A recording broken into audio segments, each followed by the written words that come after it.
Bonjour Rachid. Alors, merci de répondre aux questions d'actualité de la communauté de Ribat al-Hikma. Au sommaire de cette vidéo, nous allons aborder les thématiques suivantes. Le Covid et la stratégie marocaine. Nous allons parler du mondialisme et de ses manifestations et de la résistance individuelle et collective. On commence avec la thématique du Covid. Que pensez-vous de la gestion de la pandémie au niveau marocain et quels peuvent être les impacts au niveau politique, économique et psychique? Alors, dans la démarche marocaine, il y a eu le meilleur comme le pire, en fait, comme d'habitude au Maroc. Alors, le meilleur, ça a été la posture courageuse affichée par l'État marocain par rapport à l'usage de la bithérapie, donc qui était un enjeu qui est devenu très rapidement géopolitique, puisqu'on a vu des chefs d'État se positionner pour et d'autres se positionner contre. Donc, l'État marocain a tranché et on a généralisé le traitement contre vent et marée, puisque l'OMS tentait de le discréditer, les médias mainstream. Donc, cela est à saluer. Par contre, après les 2 premiers mois de confinement, qui ne devait pas avoir pour finalité de prétendre de lutter contre la pandémie, mais uniquement de gagner du temps en vue de s'équiper, a été inscrite dans la durée. Et on en a fait très rapidement l'unique démarche, c'est-à-dire une démarche sécuritaire, avec des barrages de police, avec des attestations qu'il faut avoir, avec des amendes, donc dans une logique de la gestion par la peur et par le coercitif. Et donc là, on a dilapidé tout le capital de crédibilité qu'on a acquis au début de la gestion de la pandémie. Et donc on est entré dans un phénomène de mimétisme par rapport aux pays occidentaux qui, en appliquant de manière systématique le confinement et les démarches sécuritaires, finalement n'a fait que ruiner l'économie, déséquilibrer psychiquement les individus qui se retrouvent dans une logique de privation sensorielle. On ne peut plus voir les proches, on ne peut plus voir la famille, on ne peut plus avoir un mode de vie normal, avec des pathologies, des névroses et des psychoses qui vont probablement germer au niveau individuel avant de s'agglutiner à un niveau plus collectif, avec un impact politique avéré. Parce qu'on a une colère qui est là sous-jacente en raison de la démarche de l'État actuel et en raison de la perte de repères, ce qu'on appelle en sociologie une anomie. Une perte de repères avec une explosion des taux de suicide et avec un coût en termes de mortalité largement supérieur à ce qu'on aurait pu avoir en gérant la pandémie de manière relativement normale. Donc c'est le phénomène de mimétisme qui est devenu très rapidement problématique, car le Maroc, qui est dépassé intellectuellement par les enjeux que l'on va aborder par la suite, qui se cachent derrière cette pandémie entre guillemets, ne fait que suivre formellement ce que font les autres États. Mais il est temps peut-être de situer le débat sur un autre registre en abordant quels sont les enjeux cachés derrière la pandémie et derrière la gestion de la pandémie qui correspond à une logique de mutation du capitalisme que l'on va aborder par la suite. Que penser justement de la stratégie de vaccination? Allons-nous vers une vaccination obligatoire et quels sont les intérêts en jeu derrière cette stratégie? Alors, premièrement, on a tenté de discréditer l'hydroxychloroquine en vue de préparer éventuellement un nouveau marché qui va être celui du vaccin, qui va être produit à des milliards de doses, que les États vont être obligés de commander à coût de commande publique, avec un coût fiscal avéré, puisqu'on nous parle de vaccins gratuits. Il n'y a pas de vaccin gratuit, comme le dit Milton Friedman, que j'exècre idéologiquement, mais il lui arrive de dire des choses intelligentes. Il n'y a pas de repas gratuit. Donc quelque part, quand c'est gratuit, c'est tout le monde qui paye, par une logique d'impôt. Dans un pays où l'assiette fiscale est limitée à une minorité de personnes qui respectent la loi, tandis qu'une majorité dans l'informel jouit de privilèges, d'une protection et d'une impunité totale. Donc le vaccin n'est pas gratuit. Là, on est dans le concret, dans l'immédiat. Après, quel est l'enjeu? L'enjeu, c'est un enjeu financier premièrement. On voit très bien que la plupart des grands laboratoires comme Pfizer, Gilead, etc.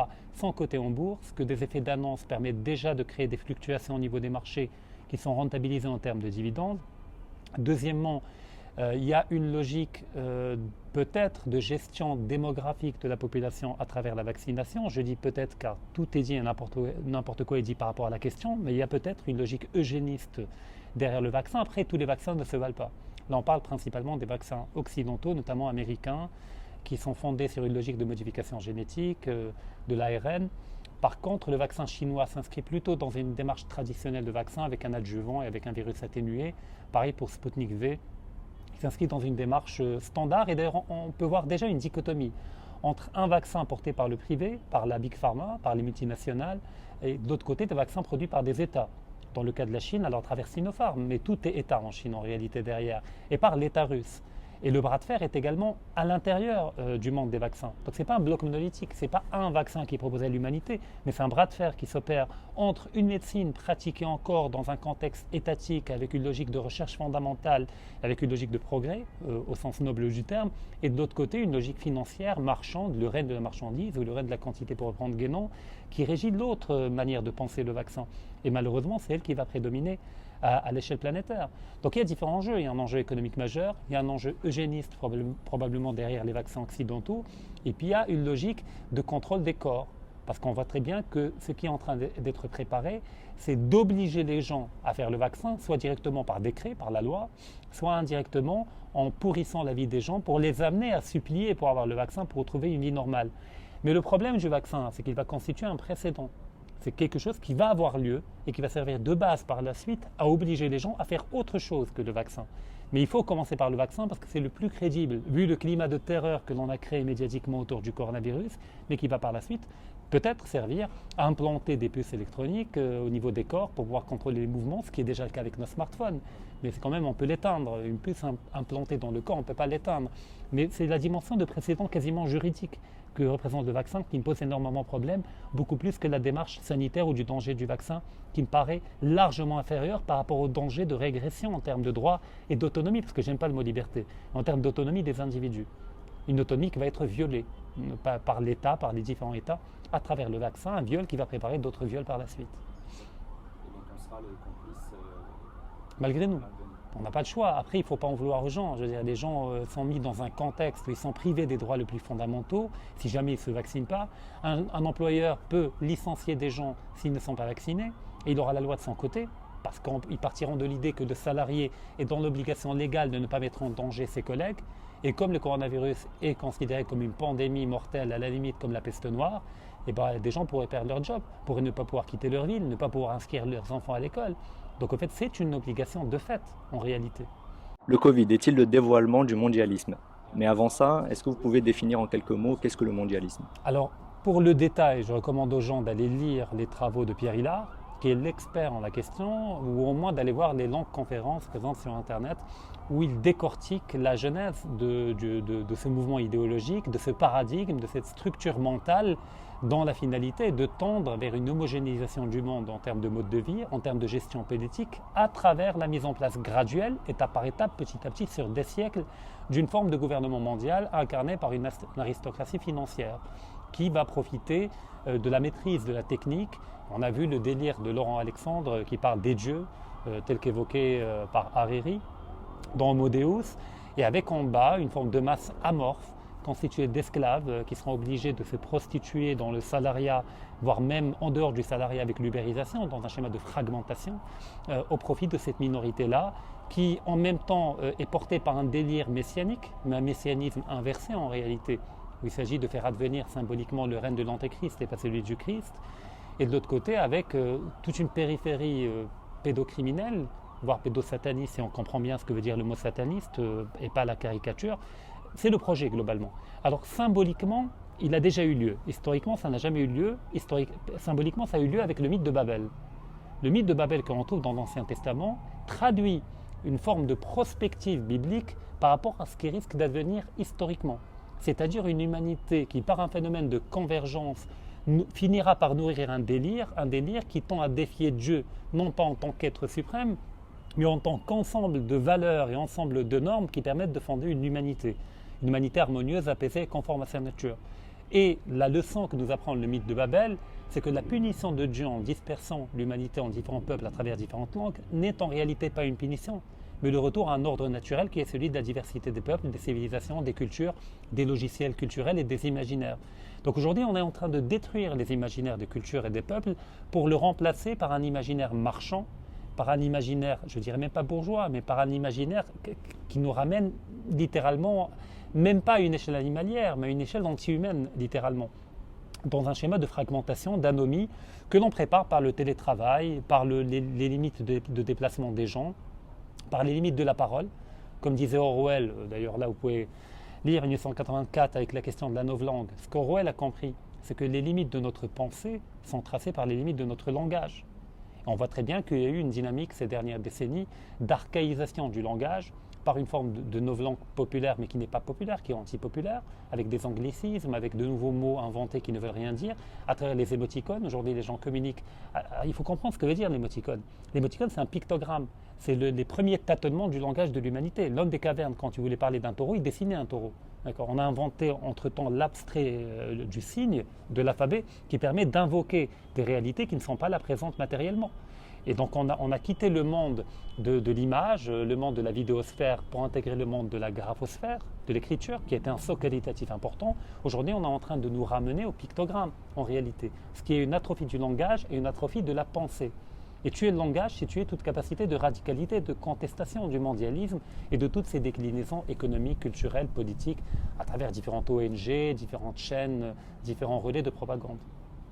Très intéressant. Alors, que pensez-vous des théories du complot auxquelles le réel tend à donner graduellement raison? Alors là, je vais être un peu nuancé. Alors, vous savez, si je vous dis de deviner à quel chiffre je pense, et si je vous dis que le chiffre se trouve entre 1 et 10, il vous suffit de me dire tous les chiffres et vous tombez sur le bon. 2, 3, 4, 7, 8, 9, et vous tombez forcément sur le bon. Donc, les théories du complot, c'est un ensemble de tâtonnements qui tend à rendre intelligible une partie du réel qui n'est pas palpable, qui n'est pas sensible, qui n'est pas visible immédiatement. Et donc on peut établir une stratification des théories du complot. Donc il y a effectivement des théories du complot qui sont discréditantes, qui portent atteinte aux autres théories qui font un vrai travail intellectuel, c'est notamment les reptiliens et tout le délire autour de cette question-là, qui est une économie de la pensée en réalité, une pensée clé en main, une pensée fataliste, une pensée qui paralyse les gens dans leur radicalité. Mais après, quand on remonte les strates au niveau de théories du complot, on va vers des théories qui sont qualifiées de complot, mais qui ne sont pas des théories du complot, qui sont des analyses pertinentes, pointues, critiques, travaillées. Par exemple, Pierre Hillard, ce n'est pas du complot. Pierre Hillard, c'est un travail d'archives, de recherche, de méditation d'un certain nombre de grandes questions qui aboutit à une œuvre. Et donc là, ce n'est pas une théorie du complot, c'est une théorie qualifiée de complot par les gens qui ne veulent pas lui porter la contradiction, car ils savent qu'elle contient une part de vérité que l'on peut difficilement discréditer. Il n'y a pas Pierre Hillard, il y a Alain Soral, il y en a plein qui ont fait le boulot bien avant. Donc il ne faut pas tomber dans le piège d'assumer l'anathème du complot. Non, nous ne défendons pas les théories du complot, nous défendons des critiques radicales et pertinentes de l'ordre établi et des lois invisibles qui régissent l'ordre établi. Tandis que des complotistes, les vrais complotistes, qui sont au niveau de la forme contingente de l'histoire, qui ne vont pas chercher les lois invisibles qui régissent l'ordre marchand et son mouvement historique, ceux-là sont les meilleurs alliés du système et de l'ordre établi. Car ils sont utilisés comme moyen pour discréditer les gens sérieux qui font un vrai travail intellectuel de critique radicale. Marx n'est pas complotiste, Gramsci n'est pas complotiste, Pierre Hillard, Alain Soral, tous ne sont pas complotistes. C'est des gens qui font un travail intellectuel, qui peuvent se tromper avec une marge d'erreur, mais qui ont une démarche méthodique. Et méthodos en grec, c'est-à-dire le chemin. C'est le chemin qui mène vers une vérité donnée. Donc il ne faut pas tout mettre dans le même sac. Vous prêchez un convaincu, mais je vais quand même vous poser la question directement. Est-ce que vous êtes complotiste? Je le suis pour beaucoup. Beaucoup me voient comme un complotiste, oui, de ce point de vue. Mais profondément, je ne me définis pas comme un complotiste. Ça ne veut pas dire que j'évacue la question du complot. L'histoire est parsemée de complots, mais les complots ne font pas l'histoire. Mais l'histoire engendre des complots comme des moyens de dépasser des contradictions historiques par rapport à l'évolution d'un mode de production, d'un paradigme ou d'une idéologie. Donc il y a des complots, il est intéressant de les analyser, de les voir en profondeur, mais ils ne font pas l'histoire. Ils sont des moyens de dépasser des blocages historiques. Donc si on comprend cette logique-là, on peut de manière apaisée aller étudier les complots, mais sans réduire toute l'histoire au complot. La dynamique du mondialisme est-elle irréversible? Oui, pour beaucoup. Alors si on lit René Guénon, on comprend très bien qu'il y a un cycle de dégénérescence, l'âge de fer en quelque sorte, ou le Kali Yuga, qu'on ne peut pas arrêter. Alors par contre, René Guénon parle de redressement.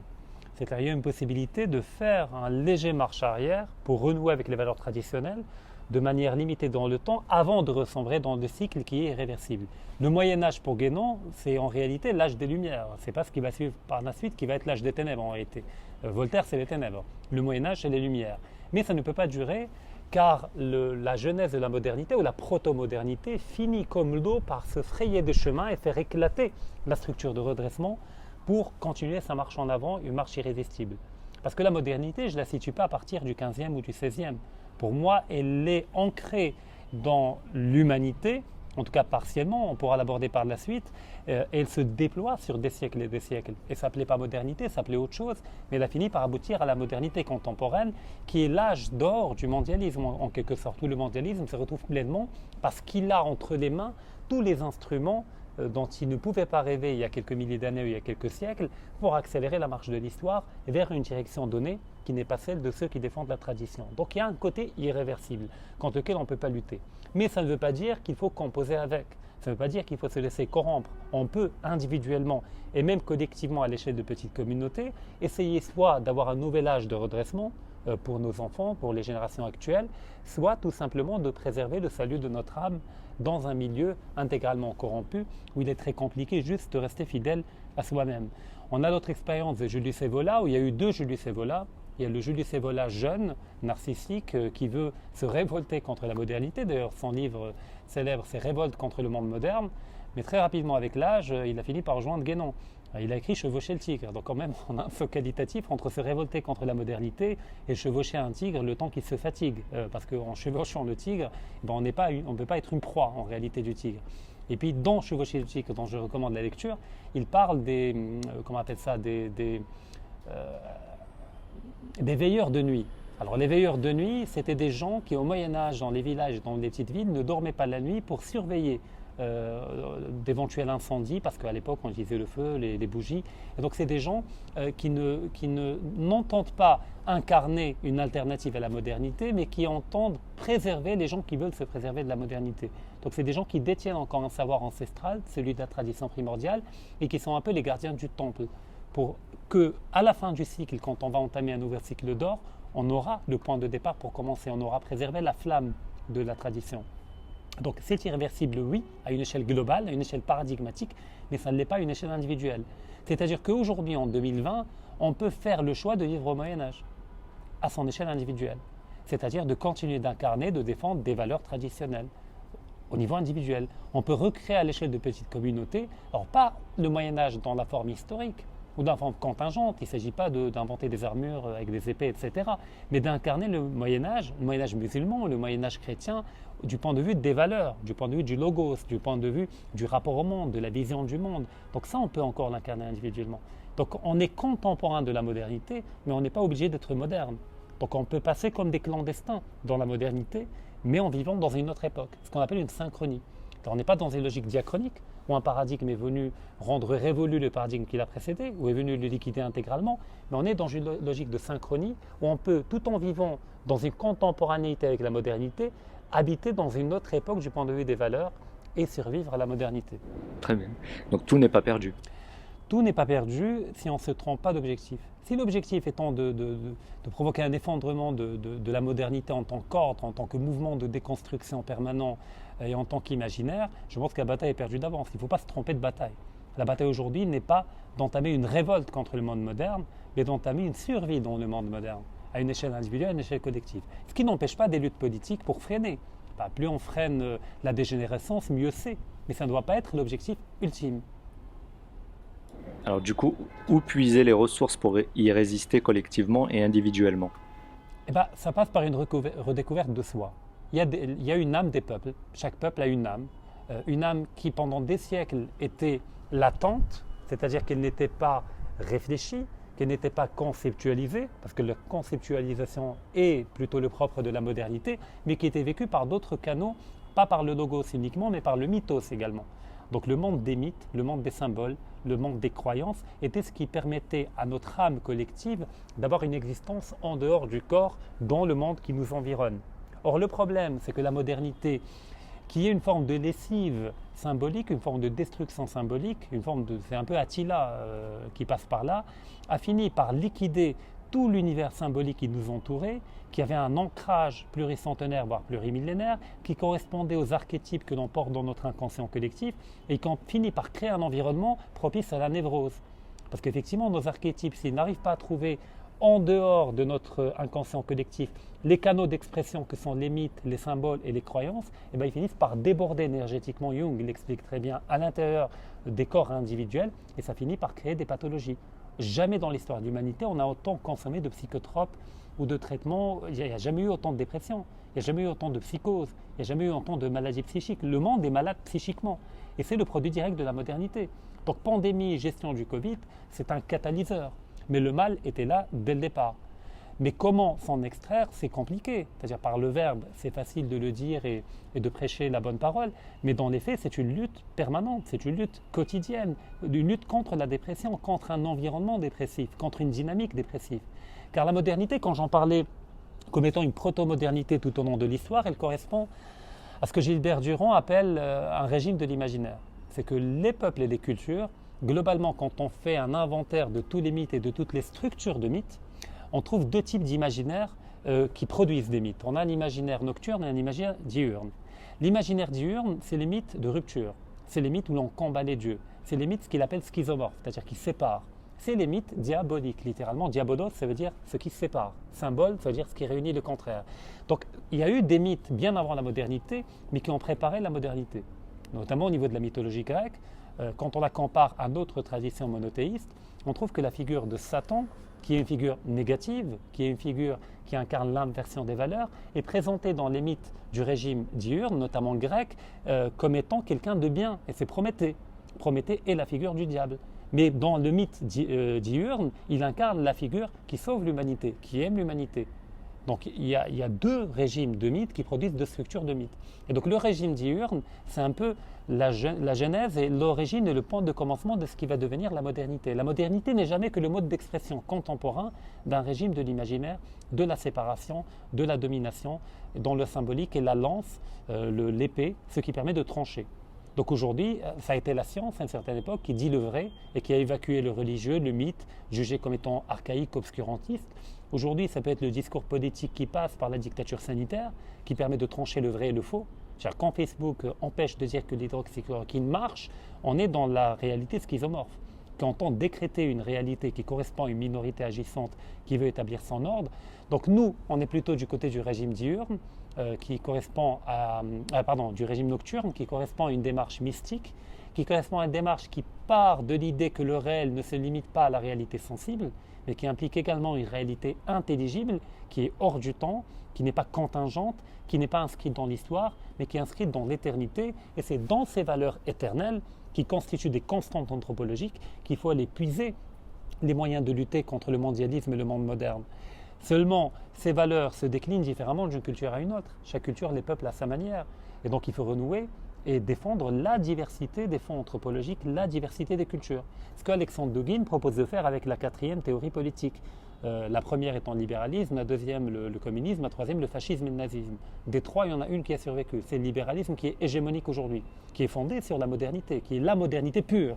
Le communisme, c'est de la modernité. Le fascisme, c'est de la modernité. Mais le libéralisme, c'est la modernité à l'état parfait et pur. Donc il faut une quatrième théorie politique qui soit conservatrice, pas réactionnaire. Il ne faut pas tomber dans la caricature de restaurer le passé dans sa forme historique et contingente, mais d'aller puiser dans le passé les valeurs que l'on a perdues dans le monde contemporain pour leur donner une réalité contemporaine.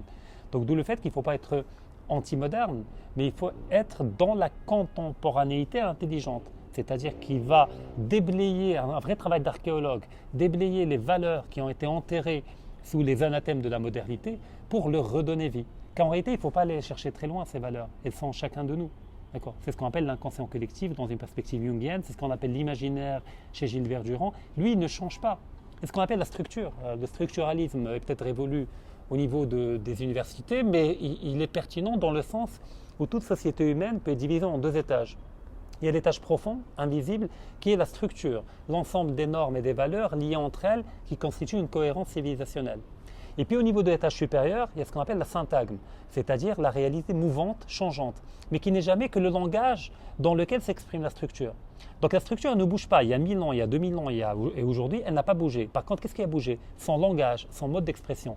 Avant, c'était le protestantisme, aujourd'hui, c'est la modernité, demain, ça va être la postmodernité, mais ce qui fonde ce mode d'expression, c'est la même structure.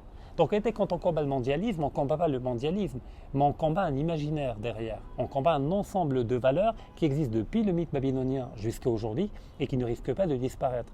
D'où le fait qu'il ne faut pas rester à l'écume des choses, uniquement au niveau du mode d'expression, mais de comprendre quelle est la structure mentale et psychique qui a rendu possible le mondialisme, qui a rendu possible les révolutions en Europe à partir de 1789, qui a rendu possible le protestantisme, qui est une forme de judéisation du christianisme, qui a rendu possible le wahhabisme. Donc il faut combattre des structures et pas le phénomène qui en découle, qui n'est jamais qu'un leurre, qu'une forme de mirage. C'est un peu l'hydre. Vous pouvez couper autant de têtes que vous voulez, ils vont repousser. Donc il faut tuer l'hydre en elle-même et pas combattre des têtes ou combattre des moulins à vent pour prendre... Tout à fait. Alors, pour aider dans cette compréhension du monde, il y a beaucoup de livres qu'il faut se donner la peine de lire. Est-ce que vous pouvez nous donner quelques conseils de lecture? Déjà les fondamentaux, donc René Guénon, alors la crise du monde moderne, c'est un incontournable, mais personnellement je penche plus vers le règne de la quantité. Donc là vous avez la crise du monde moderne, bon, vous avez d'autres ouvrages, mais il faut déjà être un peu initié à René Guénon, et puis il y a le règne de la quantité, je vais finir par le trouver. Il est enterré, je parlais de déterrer et de déplayer les valeurs, il faut déjà déterrer les livres. Donc voilà, là on a le règne de la quantité, la crise du monde moderne. Alors pour Julius Evola, chevaucher le tigre me paraît être le plus rapide, parce que vous allez à la conclusion d'Evola, le dernier Evola, mais il n'est pas inintéressant d'aller lire La révolte contre le monde moderne, même si le livre est un peu, réclame une forme d'initiation, car il peut choquer, il peut perturber, il peut déstabiliser. Après, il y a des contemporains, je veux dire, tout n'est pas à rejeter dans le logiciel de la modernité, parce qu'il y a des grilles de lecture que la modernité a produites elle-même comme critique d'elle-même, en quelque sorte.